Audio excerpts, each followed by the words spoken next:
চরভদ্রসন উপজেলায় হাবজাগাজীর ঘাটে জেলের বড়শিতে যে কুমিরটি ধরা পড়েছিল সেটি অবশেষে বন বিভাগ কর্মকর্তাদের হাতে হস্তান্তর করা হয়েছে। এ সময় উপস্থিত ছিলেন চরভদ্রসন উপজেলার বন বিভাগের কর্মকর্তা, ফরিদপুর জেলার বন বিভাগের কর্মকর্তা এবং খুলনা থেকে আগত বন বিভাগের কর্মকর্তা। সেই সাথে এলাকাবাসী এবং উৎসুক জনগণ কুমিরটিকে দেখার জন্য ভিড় জমান। বিস্তারিত দেখুন ভিডিওতে। আচ্ছা, আমি তন্ময় আচার্য, বন্যপ্রাণী ও জীববৈচিত্র্য সংরক্ষণ কর্মকর্তা, বন্যপ্রাণী ব্যবস্থাপনা ও প্রকৃতি সংরক্ষণ বিভাগ, খুলনায় কর্মরত আছি। আজকে সকালবেলা 9:30টার দিকে আমাদের ফরিদপুর বন বিভাগের যে রেঞ্জ অফিসার আছে তৌহিদুল ইসলাম, ওনার মাধ্যমে আমি জানতে পারি যে এখানে একটু কুমির ধরা পড়েছে। তো তার পরবর্তীতে আমরা আমাদের ঊর্ধ্বতন কর্তৃপক্ষ, বিভাগীয় বন কর্মকর্তা সহ আমাদের বন সংরক্ষক মহোদয় এদের সাথে আলোচনা সাপেক্ষে এবং ফরিদপুর বন বিভাগের সাথে আলোচনা করে এই কুমিরটি উদ্ধারের বিষয়ে আমরা পদক্ষেপ গ্রহণ করব। আর এই কুমিরটি হচ্ছে পদ্মা নদীতে আসলেও এটা মিঠা পানিতে থাকলেও এটা নোনা পানির কুমির।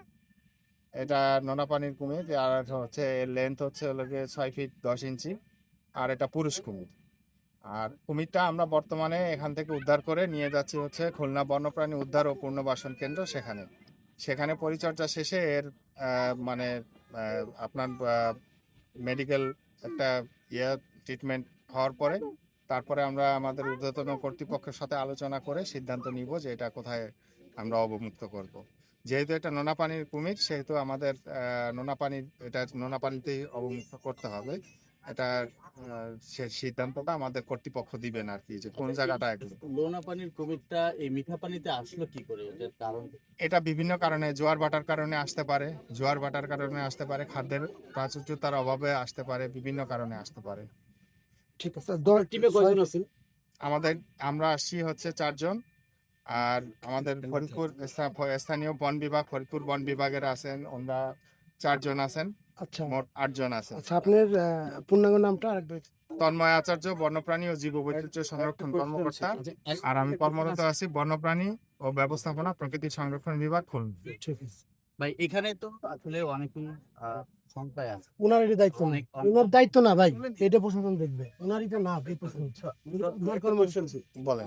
যেহেতু একটা কুমির আরে ভাই, এটা তো উনি পারবে না, তো এটা এই প্রশ্ন উনি উত্তর দিতে পারবেন না। আপনি বললে হবে, আপনি বলেন উনি কি উত্তর বলেন, আপনি প্রশ্ন করেন, বলেন উনি এই কুমির ধরতে পারবেন প্রশাসন। যেহেতু একটা কুমির নোনা পানি থেকে আসছে, এখানে কি আরো কুমির থাকার সম্ভাবনা আছে? কুমির থাকার সম্ভাবনা আছে। কুমির তো থাকবে পানিতেই তো তার আবাসস্থল, তার আবাসস্থলেই তো সে থাকবে।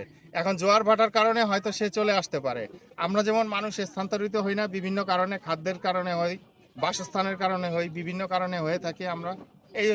এইরকম বিভিন্ন কারণে, জোয়ার ভাটার কারণে এর হয়তো মানে এর যে একটা সংখ্যা, পপুলেশন, মানে বড় পপুলেশন যখন লোনা পানিতে বড় পপুলেশন থাকে, তখন তার একটা ছোট পপুলেশন হয়তো চলে আসছে এখানে। ছোট পপুলেশনটা চলে এসে এখানে হয়তো রয়েছে। আবার হয়তো জোয়ার ভাটার টানে হয়তো চলেও যাবে, হয়তো একটা নির্দিষ্ট সময় চলে যাবে। কারণ আপনারা এখানে সার্বক্ষণিক যে কুমির পাওয়া যায় এরকম তো কোনো রেকর্ড নাই। এরকম যেহেতু রেকর্ড নাই, সেহেতু আমরা বলতে পারবো না যে এখানেই তার আবাসস্থল।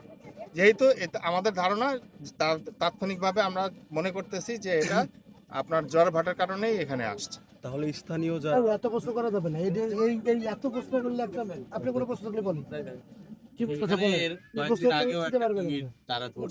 ওনার দায়িত্ব সংখ্যায় আছে, তাহলে কি এটা কি আসলে কোনো সংরক্ষিত এলাকা হিসেবে কি চিন্তা করা যাবে কিনা? না, সংরক্ষিত এলাকা বলতে শুনেন, আমি আপনাকে এর আগেও একটা ব্রিফে বলছি যে কুমিরের আবাসস্থল কিন্তু পানিতে। সে কিন্তু পানিতে থাকে, ডাঙায় থাকে না। ডাঙায় থাকে হচ্ছে বাস্কিং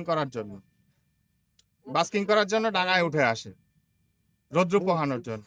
যেহেতু পানিতে থাকে, যেহেতু পানিতে থাকবে, সেহেতু পানিতে যখন আসে তখন আমাদের পানিতে তো কিছু করার নাই। এখানে নদীতে তো আমরা নেমে এখানে সব মানে করতে পারবো না। আর আমি প্রথমেই বললাম যে এখানে কিন্তু ওই রকম রেকর্ড নাই যে এখানে সার্বক্ষণিকভাবে কুমির পাওয়া যাচ্ছে।